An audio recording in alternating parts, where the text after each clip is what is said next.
Hi, I'm Graham and welcome to Man vs Film. If you know my Blu-ray pickup videos, you know that I'm a huge fan of Indicator. I've recently been delving into some of their works, movies I never got around to checking out, and I was in a horror mood. So I managed to dig out my Hammer Volume 1 Fear Warning set that contained 4 movies and managed to watch a couple of them.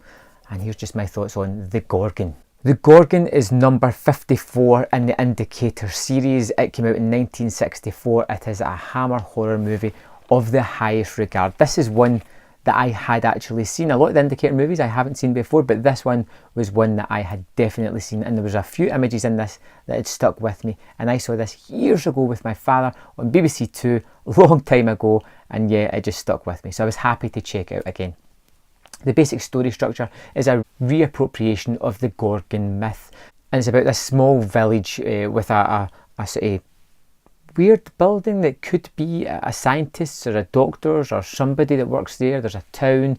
There is a strange case of people dying, and the town seems to be covering this up.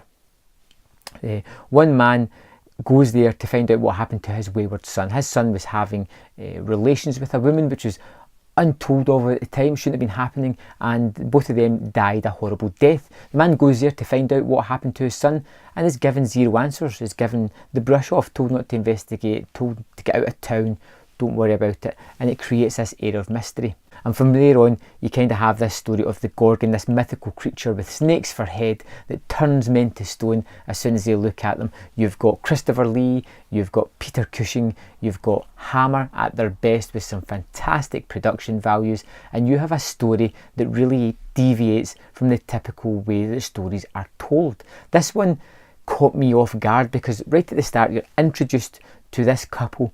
They go out into the woods and both of them die, where you're expecting one to get away to tell their tale. Doesn't happen. Then you get the man's father appear into the story and you're like, okay, got you now, this is the hero, this is the person whose journey we're going to follow. It doesn't quite work out like that. And then somebody else comes in to take over, another sibling, another relative of that family, and you're like, this is going to be the hero now. It's a strange way to tell a tale, but it works. It works by creating this air of anybody can and probably will die at any point during this movie.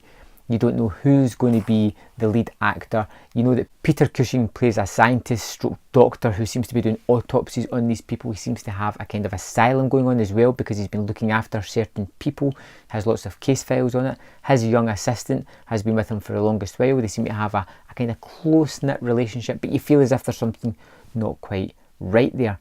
Then you have this strange moment, like midway through the movie, where Christopher Lee appears for a brief second with this crazy wig and moustache, and you're just like, that's Christopher Lee.